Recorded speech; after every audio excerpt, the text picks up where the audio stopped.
Welcome back to another video with Fab, live every day except Tuesdays and Thursdays over on Twitch. Today I say what's and not worth your time on Game Pass. With over 100 games and counting, it can be kind of hard to figure out what to play this month, so you're in the right place. So hit that subscribe and like button. It's literally a 2-second push with only about 20% of you subscribed, so don't be lazy. Let's start off with this month's newest additions to Game Pass. On December 3rd, we saw Control, a game that I really loved by one of my favorite developers, Remedy. If you haven't tried this game yet, now is the time. At least play until you hit the ashtray maze, one of my favorite gaming moments ever. Like, literally one of my favorite gaming moments. I still have to play the Alan Wake DLC, but it's definitely on my backlog, and hopefully I can get to that by the end of the year. These are some games I'm definitely going to be trying this month.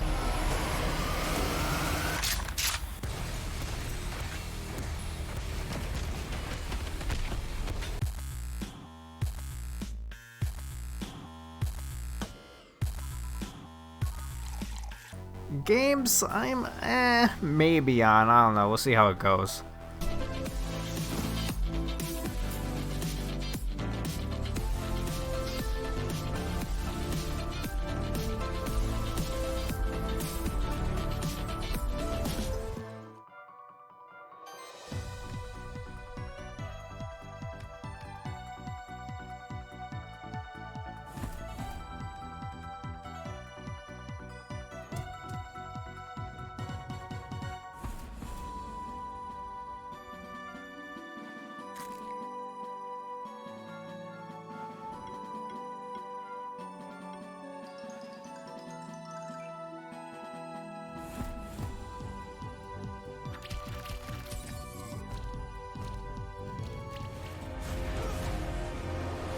I saw many images. They were so real. Answer your own questions.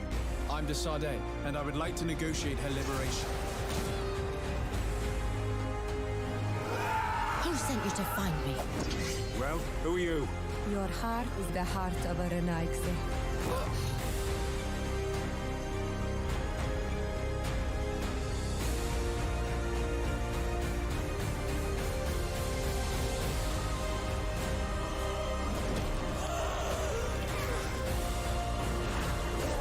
Games I'm definitely gonna pass on. I'm not touching these at all.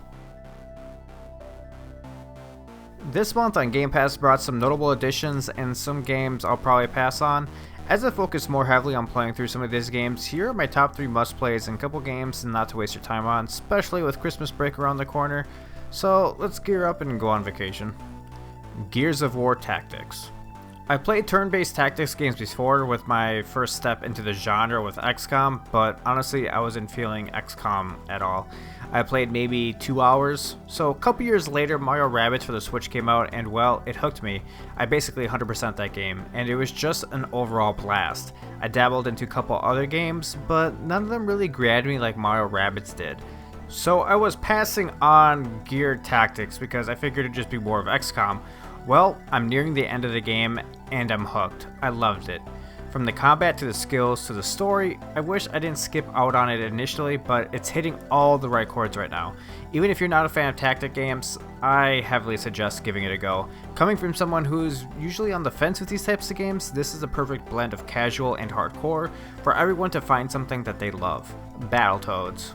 The game released with barely any fanfare and or marketing.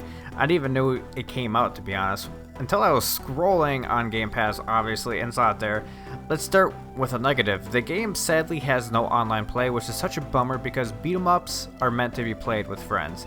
So far, I haven't tried multiplayer yet since, we're kind of all in lockdown due to COVID, but even single player, there is fun to be had from the great cartoon style cutscenes that give me an Adult Swim vibes for those people who were around for, Toonami and stuff like that, and the great writing with a deep-ish combat system. It's a great palate cleanser, especially after playing Last of Us 2, just some lighthearted fun, so I recommend giving this one a try. The Tourist. The look of this game is what drew me in. It's a mix of Lego and Minecraft, but some with beautiful shaders maybe. The game is just absolutely gorgeous, roughly halfway through it currently, and it's a nice chill game to start your day off, especially in this winter times. Head to the desert, go swimming to unlock the secrets of this world. The music is great, gameplay is basic, but there's nothing wrong with that. definitely give it a worth. And on top of that, I know this game is probably roughly 4 hours long, so it's a quick game. These games I've attempted and played roughly over an hour each. I always try to give games about 2 attempts to draw me in. Sometimes the mood is just not right and the game isn't meshing with how I'm feeling at the moment, so I feel it's only fair to come back again and see if it clicks. Well, these games have failed in that avenue, from clunky controls, server drops, boring gameplay loops, and uninteresting story. These are the games I've skipped and recommend for you to skip as well. Spiritfarer. I was actually surprised I didn't like this game at all. I heard so many great things about this game, with it receiving an 84 on Metacritic, as well as hearing some honorable mentions on some podcasts. It just wasn't for me. It's very slow. You build a boat to explore the world and help release spirits into the afterlife.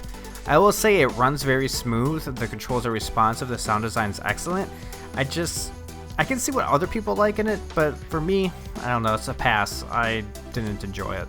Descenders. Here, I thought I was in the mood for like a dirt bike game, BMX game, something that was outdoorsy.